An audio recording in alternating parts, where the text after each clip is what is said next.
As I'm on lockdown, I'm continually just burning through my collection, watching as many as I can. Next up, I cracked open my Wonderful World of Harryhausen Volume 1 set and just delved into the first movie that was in that set. One that I hadn't seen before. I haven't seen any of these before, and it was It Came From Beneath the Sea, which is number 41 in the Indicator series. And it's a fairly simple premise. There's been nuclear tests being done that's had an adverse effect on marine life, and this form, a giant octopus, gets made exponentially grows because of the radioactivity, and it just starts to run amok, and it's up to the US Navy and a couple of crack scientists to track this thing down and ultimately destroy it. It's your typical kind of 50s movie that you've seen plenty of times before, but it does have a couple of things that are really going for it. Of course, they have the Harryhausen, absolutely fantastic special effects, but we'll get there eventually.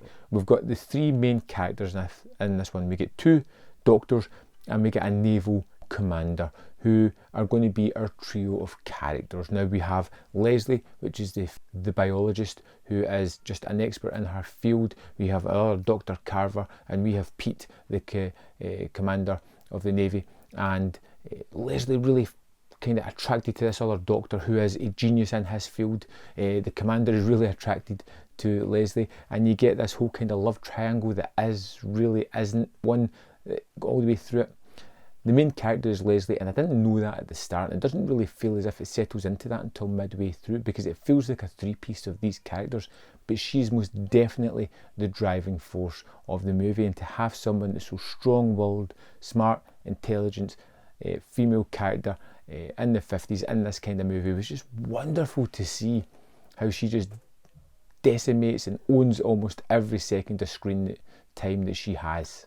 Of course, we're all waiting on the giant octopus, and most of the time it's just kind of back screen projection as we see people kind of cowering in fear as this big tentacle rises above them, about to come down and destroy them. But of course we get to the end when we get to the San Francisco Golden Gate Bridge, when Harryhausen unleashes his special effect Bonanza, the giant octopus. When the octopus attacks the Golden Gate Bridge, it's just a wonderful effect. It looks amazing. You can tell the craftsmanship, the effort that's gone into this, and it's just wonderful effect. I watched this movie with my kids, and they loved the fact of this octopus whenever it started to attack, whenever it appeared on screen, even the rear projection stuff. They just out and out loved it, and it's great to see a movie that still captivates today as much as it did back when it first came out. I really did love It Came From Beneath the Sea, and there's a couple of versions on this. You get the original black and white, and then you get the authorised alternative colourised version. Now there's a way to flick between this as you were watching it, and I kind of switched onto the colour version and stuck there because I thought it was just really kind of interesting and nice and kind of lovely as well. But I'll probably go back and watch the black and white version at some point as well. I kind of started off that way and moved. It's a weird way to watch the movie, and I'm really looking forward to delving into more of this set because it's stuff that I haven't really seen before and I'm interested in. I'd love to know your thoughts on It Came From Beneath the Sea. Let me know in the comment box below, and I'll see you next time on Man v Film.